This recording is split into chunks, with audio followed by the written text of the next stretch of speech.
MainMain, yeah. Mic check. But this that Baptist Christian rap right here, boy. Yeah, boy, you fuck. I lead, yeah. And look, a whole lot of hate they show. A whole lot of dirt they throwing. Yeah. Don't stop on the dime, keep going. And hate when they see you move forward. On God, I lead, yeah. On God, I lead, yeah. On God, I lead, yeah. On God, I lead, yeah. A whole lot of hate they show. A whole lot of dirt they throwing. Yeah. Don't stop on the dime, keep going. And hate when they see you move forward. On God, I lead, yeah. On God, I lead, yeah. Hey, I'm Genesis. I'm in Student Activities Board, and we're here at West Campus right now interviewing MainMain. Yeah, what up with it? Yeah, I already know what this thing for. Hey, shout out to Shot by Debo too. That boy alive. Shot by Debo. I ain't talking about the person on Friday, Debo. Hey, hey, what's up with it? So we got a couple of questions already planned out for you today. So just answer comfortably and you know, just be you. Obviously, that's not hard. Yeah. All right, let's get it. How long have you been rapping? Man, it started at 7, like when I was able to like put words together. Mm-hmm. But I didn't start really rapping until like 8, 9, like in that area right there, because my mom dated this. My dad went to jail for 7 years, and so when my dad got incarcerated, my mom and dad had this big falling out, and so like 6 to 8 months later, she started like talking to this guy who go to my church. He played the keyboard. And so like he came home and like he was cool, and so months go by. So he started practicing his keyboard a lot at home. And so one day I come in the living room, Cat, Matt, Ted, like just, you know what I'm saying, putting words together. And so he was like, stop. And I was like, what, I did something wrong? And then so he left and he went like, he got 7 composition books. And he said, Jonathan, you not leaving this house until all 7 of those composition books are filled with raps. I was like on my 5th book, and so him and my mom split, like they split up. Yeah. But like my friends were the anime watchers, and back then like that's like the lowest of the food chain. Like when recess come, as soon as they hit the door, they running like this. And so that goes to show you like how I was ranked in school. Like, you know, I never really had the clothes. We was less fortunate, so I never really like had the up-to-date stuff. So but music was my outlet. Like I talked to that composition book like crazy, and so it was like more on some deeper stuff. But I first went to the studio and recorded when I was 12 or 13, and so when I put those headphones on and I rapped in the microphone, when I finished, it listened so good that it told me everything back, like from the pauses of my breath to the mess ups to the stutters, and that was the first time I felt like, dang, something loved me enough to listen to me that well. Something being the microphone.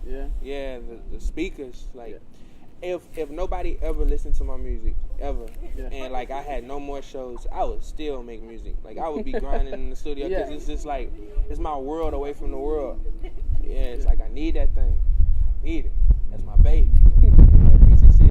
So that kind of leads me to my next question. Why do you keep doing it now that you're not forced to do those composition books? Why do you keep doing it? Because, man, it's just like, when I got saved at 15 years old, I felt God say the more that you use your music for me, the more changes you'll see in your father. So my dad had a 7-year sentence. So I was like 10, 11 when he caught that sentence. So 11, 12, 13, 14, 15, 16, 17.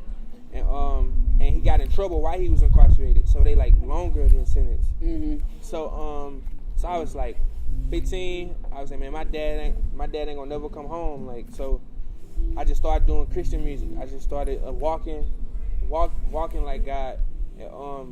A week before I graduated, my dad came home. Like I walked across the stage, I looked up and see my pops, and like I broke down. Wow. I broke down. Like my classmates, all of them came and like so it's pretty big. So I was like, if that didn't show me God was real, you know what I'm saying? I was like, yeah, God real. He up there. I'm like, what up, big homie? You know what I'm saying? Like he real and he's showing out. So, you know, ever since then I just kept being faithful to him, and like he just elevated my career. Yeah, it's a give and take. I feel that. Yeah. So I've heard you say that you rap for God, obviously. Yeah. Why do you do clean music? Right. With that?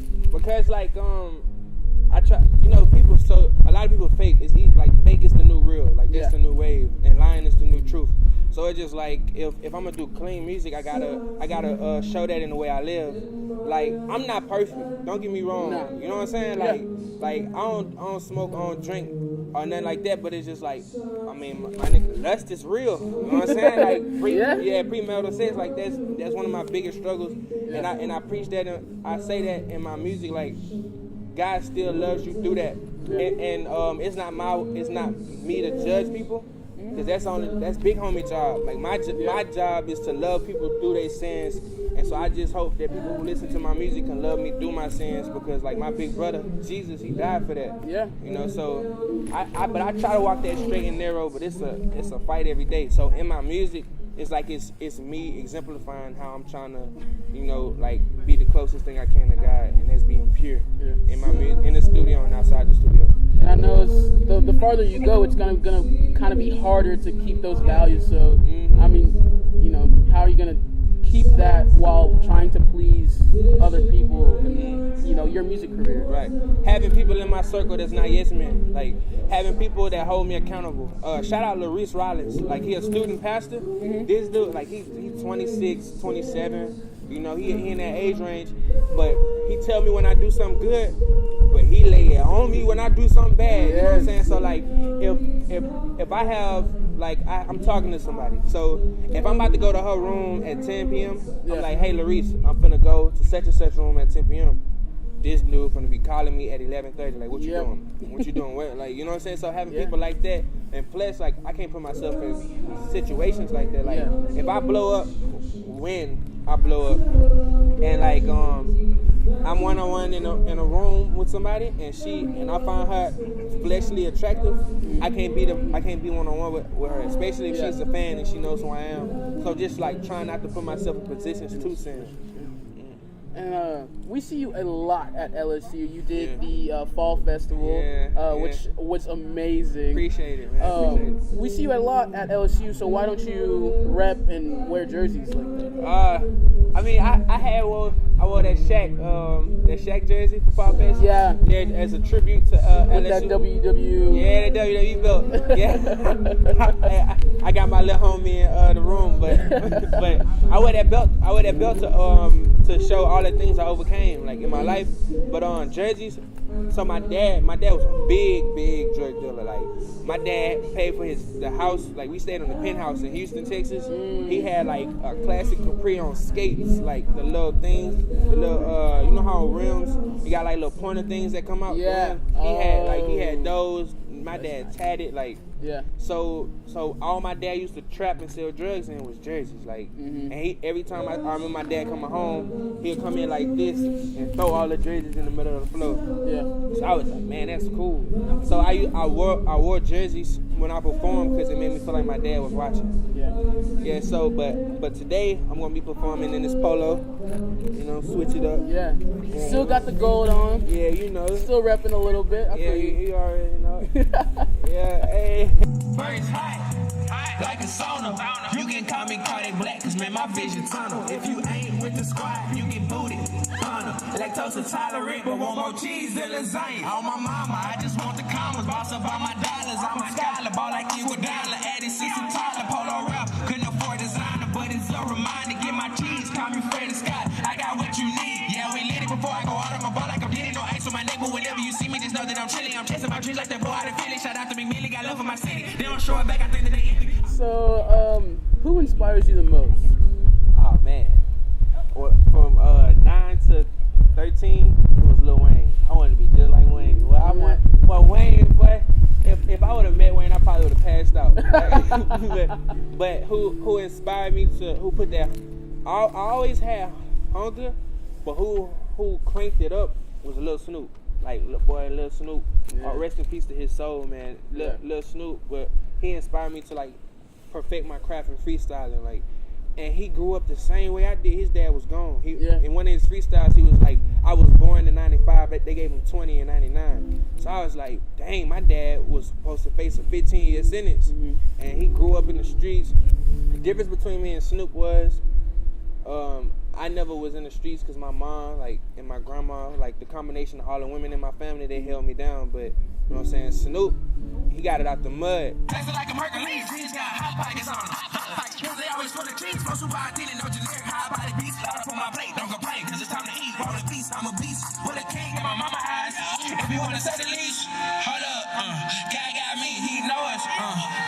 cane, they throw up. I know for a fact some haters, but I stay Got it out tight. the mud. But we had the exact same story. Like, so that was It like, shows that you can do anything. Yeah, I If can you do it. Just really put your mind to it, which Right. you are doing, which I Right. love.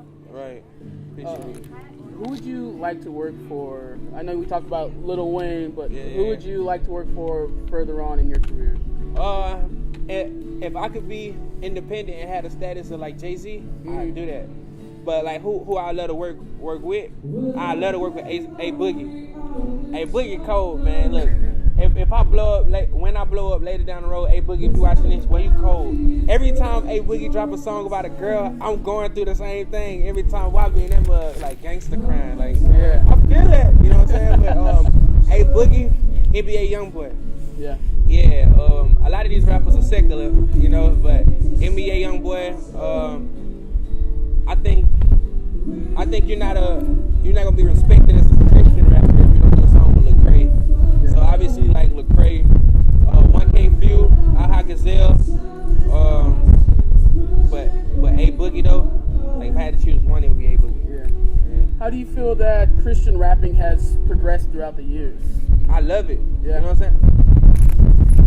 It's so much like I want to say about it from being a fan and looking in and actually being on that side. Like I had meetings with Reach Records, and so like they artists like going, "What up, RG, 1K Few?" Like I'm cool with them. They like my brothers. So like it's like different levels every time you get somewhere. So at home, people looking at me like, "Dang, MainMain made it." But in the industry eyes, I'm just starting all over again. Yeah. So it's just like seeing the Christian rap evolve. I'm like, yes. Hopefully, like those artists that's in the Christian rap can not only rap it but like live it and demonstrate it because people watching. People watching. What do you do when you're not rapping? I hoop. Cool. Yeah, I hoop. I play 2K. Yeah. Oh yeah, I work at Riding Horizons. That's like a mentoring program. So I mentor 6th through 8th grade boys and girls. Oh, that's nice. Yeah, so Monday through Thursday, 2 to 6. Like I'm spending time with them, like helping them with their homework, playing games with them. I saw some up in basketball, like they can't guard me. And just like I see a lot of myself in those kids. Yeah. And so I try to be that mentor that like that shows them you can be yourself. Like it's no such thing as lame. Because God made everybody according to who He destined you to be. Like, so spreading positivity and spreading like self-security. My dad was also incarcerated when I was very little, and I'm an only child, so my mom being a single mother at the time and staying with my grandma, I know a mentor would really help me back then. So you're doing something big for those kids. So I appreciate that. Yeah, that's all God. To be real with you, I didn't even know I like kids. Yeah, that's really how it works. Yeah. I got offered the position by Larice, my mentor. He was like, "Hey, MainMain, you want to come mentor some kids?" I was like, yeah. Dirty little. I said, "What's the age range?" He was like 10 to 14. I was like, "Ooh." That's the age they get to smelling themselves. You know what I'm saying? But like they sense one thing about kids. They sense who real. Like they can sense if you genuinely love them. And like so, when I first came in that room and it was like 30 kids. They're kind of sheltered. Yeah. And a lot of them, they not bad. Like, they just grow up in the project. In a situation, Yeah, so their attention, the only way them getting attention is acting in a bad way. Yeah. So it was like, man, when I was younger, I was too scared to do something bad. Like, yeah, I was too scared. But like those children, they just need attention. So me being myself, I love to turn up, just be fun. I do weird dances. They be cracking on me, but it's because I love them. Like, I love them to death. Like I just see myself in them, and I don't see them as bad children. I see God knitting them together. Yeah. And He gave me the privilege to be in their life. You know, so like when I finally do blow, and I get this, I want to blow before I'm 25, so I can pay every last one of their college tuitions. Yeah. And send them to school. Man, I love them kids. It's not a job. No disrespect to Riding Horizons, the money ain't all that. You know what I'm saying? Hey, man. I'm just being real, but I love those kids. I put up with I set time away from my music. I love my craft just to be with those kids. I love them to death. That's why I do it. But when you're having fun, it really like the pay just goes out the way because if they're feeding off your fun, you're feeding off of their fun. It's like test Mr. Jonathan Gangster. They be like, sometimes you gotta put him in a play. Yeah. So hey, I be wanting to grab him by the head. You know what I'm saying? But you gotta be cool, man. Yeah. I'm just playing to the parents of Brian. Yeah, man. I was a camp counselor, like, you know, it'd be like that. Going back to a couple of questions ago, you talked about not being in that social status in school. How did you kind of deflect yourself from the words of popularity and being lame and loser and stuff? How did you? Oh man, God turned my lameness into something cool. I guess like who I am in my music. People be listening to Shimmy. People be listening to like Grounded and like all my songs. But I'm such a loser. Like I'm still that fat dude in middle school who they used to call Titty Monster. Like I'm still that dude. Yeah. It's just I glowed up. Like you evolved. Yeah, I look a little better in my teeth. You know what I'm saying? That's all. We'll look cleaned up now. Yeah, that's all. That's it. But like from being lame to like people. To God letting me see those same ones who made fun of me, like be like, oh, you doing your stuff. It's not to make me arrogant. It just shows me like God can transform any situation. Yeah. So like whatever situation you in right now, God can turn that and flip that. Like, you know what I'm saying? Like that's why I think it's beauty in every step that I've taken in my life, good, bad, or ugly. Yeah, everything. I feel like everything does happen for a reason. So, right. When your mom dated that guy Mm-hmm. to make you start rapping, Right. it kind of made you who you are now. So everything happens for a reason, which kind of leads me to, we obviously know MainMain, Mm-hmm. but Jonathan. Oh man. Do the people know who Jonathan is? They can't. MainMain is like this super egotistical. He comes off as that, like super ego. I had one girl. She was like, "I looked at your Instagram pictures and you look like a thug, but when I see you in person, you just a big catfish. Like you just so nice and stuff." Like Jonathan is the most sensitive, emotions on his sleeve, crybaby, lame, like rather stay in the house and play the game than go out. Like, but MainMain likes to work out. MainMain is the reason. MainMain is this guy.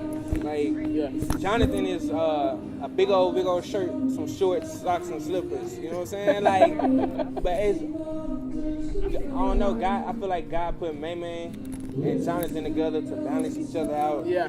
You know, but as I get older, people look at me as like this big, like this guy who's super flashy, this guy who's super dressy, this guy who's a pretty boy.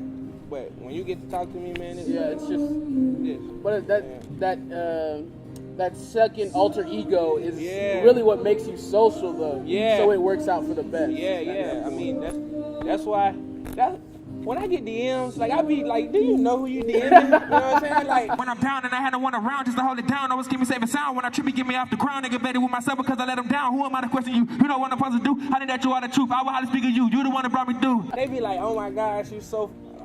Whoa. I ain't going there. I'm like, if you talk to me, you probably would be completely like turned off. Me talking to you backstage at Fall Fest, I was like, this dude's different. Like not the same as everybody else. Yeah. So I when I saw you today, when I just walked up, man, that was really nice. I think you cool people. Appreciate it. So coming back from what we started, who is God to you? What? So cliche to say God, my dad. You know what I'm saying? Yeah. It's so cliche to say. But man, God, everything. Like, I don't know where I would be. You know how I feel everybody got like this hole in their heart. Yeah. Right? So a lot of people, some people feel they hole in their heart with alcohol. Some people feel it with sex.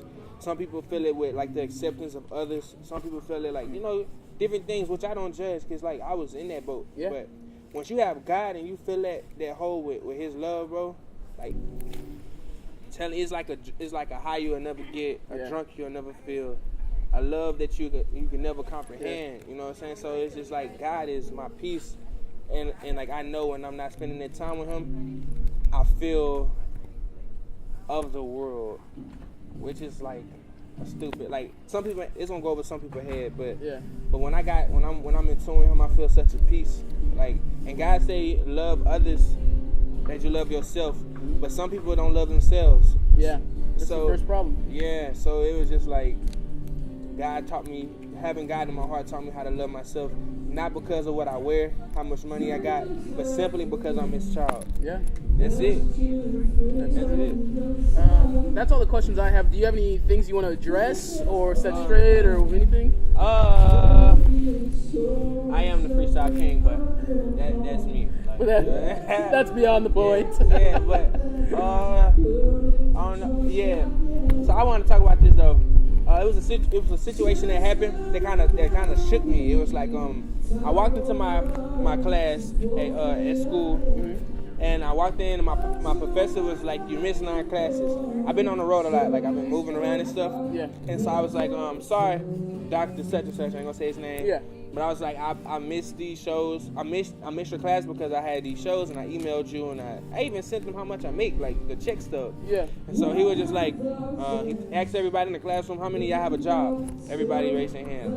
He was like, "How many of y'all have a kid?" You know, some people raised their hand. He was like, "So it's no excuse, hot shot, for you to miss." He's trying to roast you. Yeah. And so and my response to him was, I was like, and then he said, this is the part that really got me.